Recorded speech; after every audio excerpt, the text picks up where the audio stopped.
لا إله إلا الله محمد رسول الله. لا إله إلا الله محمد رسول الله. اللهم أعز الإسلام بعمر جناب رسول اللہ صلی اللہ علیہ وسلم کی حدیث اور یہ حدیث، یہ قول، یہ جملہ ان اوقات کا ہے، ان لمحات کا ہے کہ جس وقت اسلام کمزور تھا، یعنی اسلام کی ابتدائی دور تھا۔ کون سا دور تھا؟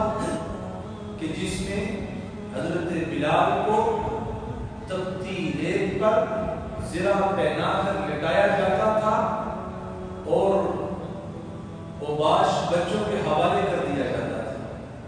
یہ وہ دور تھا کہ جب حضرت سمیہ کو ایک ٹانگ کو ایک اونٹ کے ساتھ، دوسری ٹانگ کو دوسرے اونٹ کے ساتھ باندھ کر حکم دیا جاتا کہ اس کو مختلف سمت پہ چلاؤ، اور پھر ہوا کیا کہ حضرت سمیہ کا جسم دو حصوں میں بس۔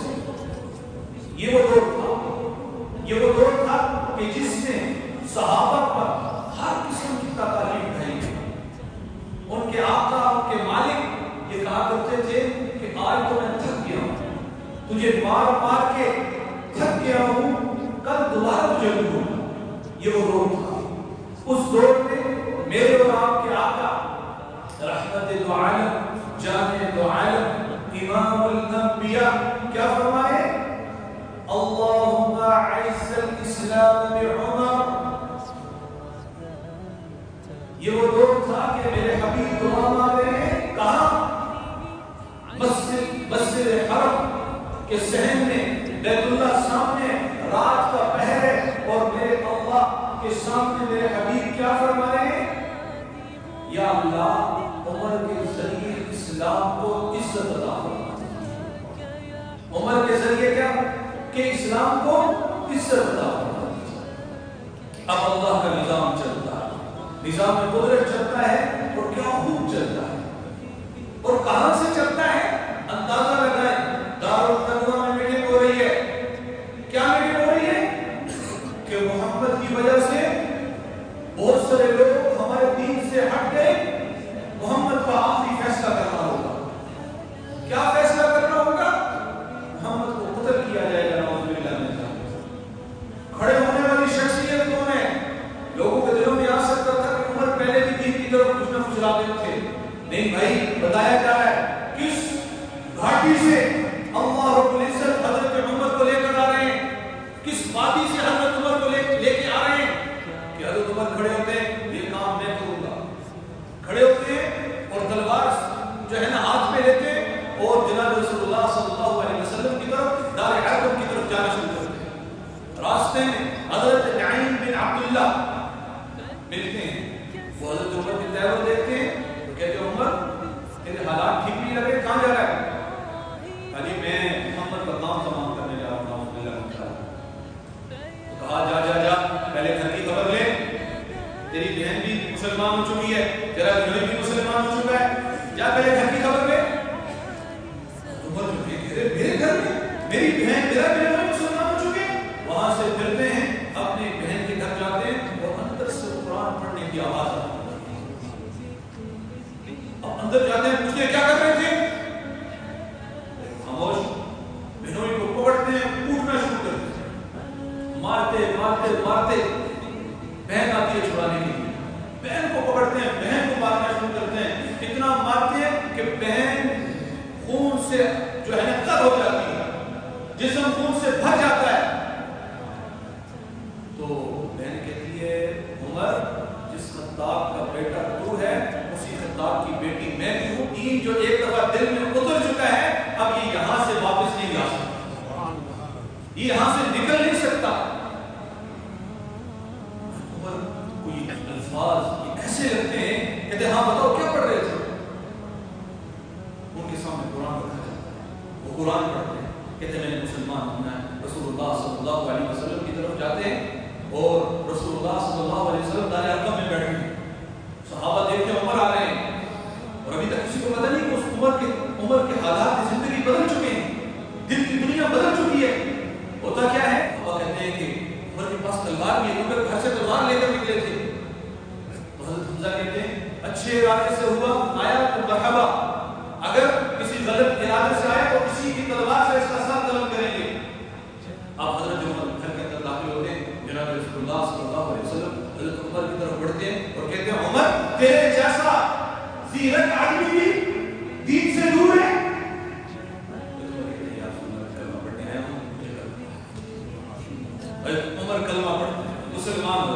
کہتے ہیں یا رسول اللہ اب کیا کرنا ہے، اب کیا حکم ہے؟ جب میں مسلمان ہو گیا تو اب دین کا پہلا مطالبہ مجھ سے کیا ہے؟ کبھی نماز پڑھنی ہے، کہاں پڑھنی ہے؟ یہاں پر چھوٹ کے دار ارقم میں پڑھنی ہے۔ حضرت عمر نے کہا کہ عمر مسلمان ہو جائے، عمر مسلمان ہو جائے اور پھر بھی ہم چھپ چھپا کے نماز پڑھیں، یہ نہیں ہو سکتا۔ صحابہ کو کہتے ہیں آ جائیں، جناب رسول اللہ کو اپنے ساتھ لیتے اور بیت اللہ کی طرف چلتے ہیں، بیت اللہ کے قریب پہنچتے ہیں تو منافقین اور جو مشرکین تھے وہ دیکھتے ہیں، کہتے ہیں بھیجا تو اس لیے تھا کہ عمر کا کام تمام کر کے آئے، یہ تو اپنا کام تمام کر کے آ گیا، یہ تو اپنا دل محمد کو دے کر آ گیا۔ تو مشرکین کہتے ہیں عمر، کیونکہ رسول اللہ کو ساتھ دیکھ چکے تھے، سمجھ چکے تھے کہ حضور کا جادو چل چکا ہے، تو کہنے لگے کہ عمر کس ارادے سے آئے ہو، کس ارادے سے آئے ہو؟ عمر نے کہا کہ کسی نے اپنے بچے یتیم کروانے ہیں، کسی نے اپنی بیوی جو ہے بیوہ کروانی ہے، تو آ جائے میدان میں۔ عمر آ گیا، عمر آ گیا،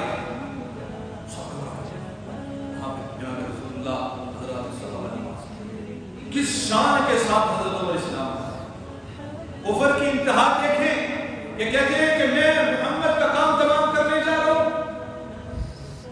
اور ایمان کی انتہا دیکھیں کہ میرے اور آپ کے آقا حضرت محمد مصطفیٰ رحمت دو عالم جان دو عالم امام المعصومین کیا فرماتے ہیں؟ لو کان بعدی نبی لکان عمر، فرمایا کہ میرے بعد اگر کوئی نبی ہوتا، اگر کوئی نبوت کا استحقاق رکھتا تو وہ کون ہوتا؟ وہ عمر ہوتا، وہ عمر ہوتا۔ اس مقام پہ پہنچ چکے ہیں۔ خشیت، ڈر اللہ کا کیسا تھا؟ ہم تو نمازیں شروع کرتے ہیں تو سب کو بھول جاتے ہیں، پوری دنیا کو کافر اور ہم صرف نمازی رہ جاتے ہیں، ہم دیکھ رہ جاتے ہیں۔ لیکن حضرت عمر کی خشیت کیسی تھی؟ کہتے ہیں کہ اگر اللہ یہ اعلان کر دے کہ میں نے پوری دنیا کو معاف کر دیا ہے سوائے ایک شخص کے، تو اس عمر کو یہ ڈر لگتا ہے خدا نخواستہ وہ بدقسمت آدمی جو جہنم میں جانے والا ایک ہے کہیں میں۔ اور دوسری طرف نبی کیا فرما رہے ہیں کہ لو کان بعدی نبی لکان عمر، میرے بعد اگر نبوت کا دروازہ بند نہ ہوتا تو میرے بعد اگر کوئی نبی ہوتا تو کون ہوتا؟ وہ عمر ہوتا، وہ حضرت عمر ہوتے۔ اور پھر اسلام میں جب آئے تو ہر میدان کے شاہ سوار بنے، سیاست کی با کمال، خلافت کی با کمال، عبادت کی با کمال، اور حکومت کی تو با کمال۔ سیاست کیسی کر کے دکھائی کہ یہود جیسا سب سے بڑا دشمن یہ کہنے پہ مجبور ہو گیا کہ اگر عمر اتنا عرصہ اور خلافت کر جاتے ہیں تو پوری دنیا پر اسلام کا جھنڈا پھیرا جائے۔ 22 لاکھ مربع میل کی حکومت کی ہے، اور خلافت کیسے کی کہ رات کا پہر ہے، رات کے پہر میں چکر لگا رہے ہیں اپنے رعایا کے گھروں کا، اور ایک گھر کے پاس سے بچوں کے رونے کی آواز آتی ہے۔ حضرت عمر دروازہ کھٹکھٹاتے ہیں، پوچھتے ہیں کیا مسئلہ ہے، بچے کیوں رو رہے ہیں؟ کہا جاتا ہے جی کھانے کے لیے کچھ نہیں۔ حضرت عمر نے کہا یہ تم نے جو ہے نا یہ ہانڈی کیوں چڑھا رکھی ہے، تو کھلاؤ اس میں سے۔ کہا اس کے اندر تو پتھر ہے، انہوں نے کہاں گلنا ہے، انہوں نے کہاں گلنا ہے۔ حضرت عمر پہنچ جاتے ہیں، تو حضرت عمر جو ہے بیت المال کی طرف جاتے ہیں، سامان دیتے ہیں، اپنے خادم اسلم سے کہتے ہیں اس کو میرے کندھے پر رکھ دو۔ اسلم کہتے ہیں حضرت میں اٹھاتا ہوں۔ اسلم کیا قیامت کے دن میرے گناہوں کا بوجھ بھی اٹھا لو گے، میرے گناہوں کا بوجھ بھی اٹھا لو گے؟ پھر سارا سامان اٹھاتے ہیں، لے کر جاتے ہیں، پکاتے ہیں، بچوں کو کھلاتے ہیں، اور پھر کہیں جا کے نہیں۔ یہ خلافت مسلمانوں کے ساتھ صرف نہیں، کفار کے ساتھ بھی اسی طرح کی محبت تھی۔ ایک دفعہ گزر رہے ایک مقام پہ دیکھتے ہیں، ایک بزرگ ہیں، ایک بابا مانگ رہا ہے، پیسے مانگ رہا ہے۔ عمر حیران کہ ہم نے اپنی خلافت کے اندر کوئی ایسی جھول نہیں رکھی کہ کسی کو مانگنے کی ضرورت پیش آ جائے، کسی کو مانگنے کی حاجت پیش آ جائے۔ اگر کوئی بوڑھا ہے تو بیت المال اس کو پیسے دے گا، اس کو وظیفہ دے گا۔ اسلام میں یہ تھا، تو اس کو بلاتے ہیں کہ بھائی تجھے کیا بیت المال کا پیسہ برابر نہیں آ رہا؟ کیا پورا نہیں ہوگا؟ کیا اس میں سے تو کھانا پینا تیرا جو ہے مکمل نہیں ہوگا؟ کہ پورا ہو رہا ہے۔ تو فرمایا پھر مانگ کیوں رہے ہو، کھڑے کیوں ہو؟ کہا جی دراصل مسئلہ یہ ہے میں ایک یہودی ہوں اور جو کھانے پینے کے لیے آپ دیتے ہیں بیت المال سے وہ تو الحمدللہ پورا ہو جاتا ہے، وہ پورا ہو جاتا ہے، لیکن مسئلہ یہ ہے کہ سال کے بعد ہمیں جزیہ دینا پڑتا ہے، ٹیکس دینا پڑتا ہے، کیونکہ ہم مسلمانوں کی حکومت کے زیر تسلط رہ رہے ہیں تو ٹیکس دینا پڑتا ہے، اس کو اکٹھا کر رہا ہوں۔ حضرت عمر رضی اللہ تعالیٰ گھبرا جاتے ہیں اور کہتے ہیں کل بابا آ جانا مسجد نبی کے صحن میں۔ حضرت عمر رضی اللہ تعالیٰ آگے بیٹھے ہوتے ہیں، بابا آتا ہے، شورا ساری بیٹھی ہوتی ہے، کہتی ہے کہ جب یہ جوان تھا تو ہمیں کھلاتا رہا اور آج یہ بوڑھا ہو چکا ہے تو ہم اسے لوگوں کے گھروں میں مانگنے کے لیے نہیں چھوڑ سکتے۔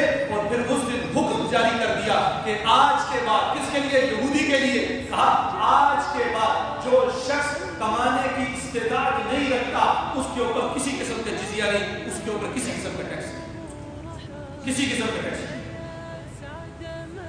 ایک مرتبہ ایک عورت کو دیکھ رہے ہیں، اس نے بچہ اٹھایا ہے، اس روٹی کھلوا رہی ہے اور بچہ رو رہا ہے۔ کیوں تو اس کا رلا رہی ہے؟ یہ چھوٹا معصوم بچہ ہے، اس کی تو دودھ کی عمر ہے، کیوں اسے تنگ کر رہی ہے؟ کہتی ہے اصل مسئلہ یہ ہے کہ حکومت، مسلمانوں کی حکومت کے اندر یہ قانون ہے کہ جب بچہ 2 سال کا ہو جاتا ہے اس کے بعد اس بچے کا وظیفہ جاری ہو جائے گا۔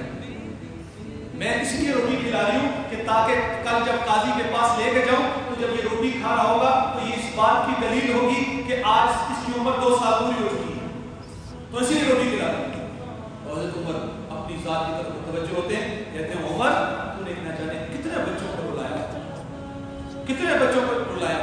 اسی دن سے کہا کہ جو بچہ جس دن پیدا ہوگا اس دن سے اس کا وظیفہ جاری ہوگا۔ یہ ہوگا کہ جو ہر میدان کے شاہ سوار ہیں۔ اور ایک مرتبہ مکے سے جا رہے ہیں، پورا لشکر امیر المومنین کے پیچھے پیچھے، ایک وادی آتی ہے، ٹھہر جاتے ہیں، رک جاتے ہیں، گرمی ہے، تپش ہے، پورا مجمع امیر المومنین کے عدد میں کھڑا ہے۔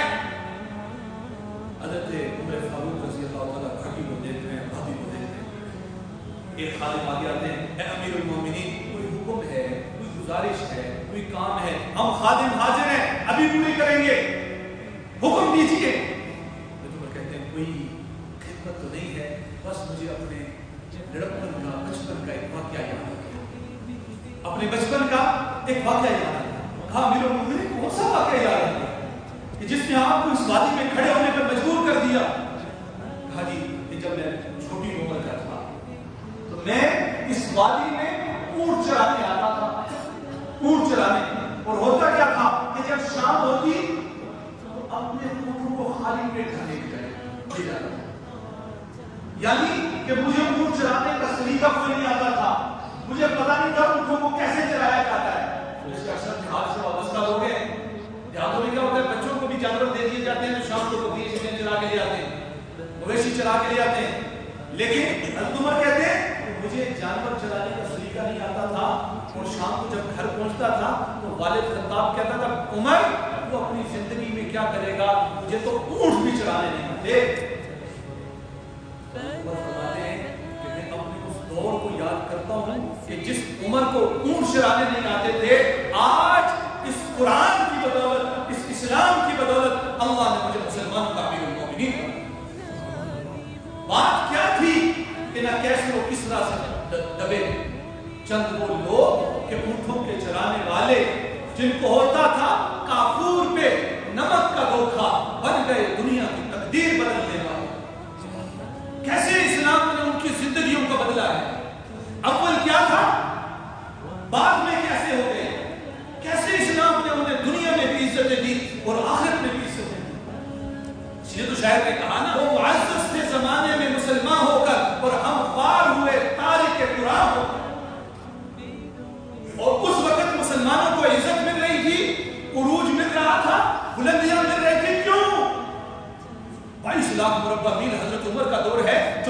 اشداد مربع بھی حضرت عثمان کا دور ہے اور اس دین پھیلتا چلا جا رہا ہے. شخصیات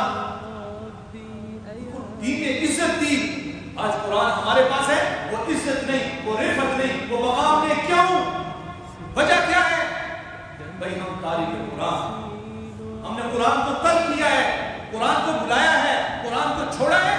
آج پوری دنیا کے سامنے ذلیل ہو رہے ہیں, پوری دنیا کے سامنے ذلت کی تصویر بنے ہوئے ہیں. سیاستدان ملتے ہیں تو وہ اس سے بڑھ کر, حکمران ملتے ہیں اس سے بڑھ کر, اداروں میں ہم کام کرتے ہیں اس سے بڑھ کر ظالم بن جاتے ہیں. یہ نظام اگر بہتر کرنا چاہتے ہیں تو اسلام لانا پڑے گا. وہ جنہیں بجھا دیا تم نے, وہی چراغ جلیں گے تو روشنی ہوگی, وہی چراغ جلیں گے. وہی صحابہ والی زندگی اگر اپنائیں گے تو پھر دیکھنا وہی کامیابیاں, وہی عروج, وہی بلندیاں ہمیں ملیں گی. تو یہ آج دیکھ کر کے اٹھیں مجھ سمیت کہ آج کے بعد ہم اپنی زندگی رسول اللہ صلی اللہ علیہ وسلم کی تعلیمات کے مطابق گزاریں گے اور اپنے آپ کو دین کے لیے وقف کر دیں گے اور کوشش کریں گے کہ وہی نظام آ جائے جس کے لیے میرے اور آپ کے آباء و اجداد نے اپنے خون کے نذرانے پیش کیے تھے. ہم سے خون نہیں مانگا, ہمارے بڑوں نے خون دیا ہے اس ملک کے لیے, لیکن وہ نظام نہیں آیا. دیکھیں نا بڑوں کا کام کیا تھا, بڑوں کے ذمہ کیا تھا؟ انہوں نے جانیں دے کر ایک ہمیں حکومت دے دی, ایک جغرافیہ دے دیا, ایک ملک دے دیا, دنیا سے چلے گئے. ایک کام چھوٹا سا ہمارے ذمہ لگایا کہ اب اس ملک کے اندر تم اسلام کو بھی نافذ کرنا. لیکن آج کتنا عرصہ گزر چکا ہے, اسلام نہیں آیا.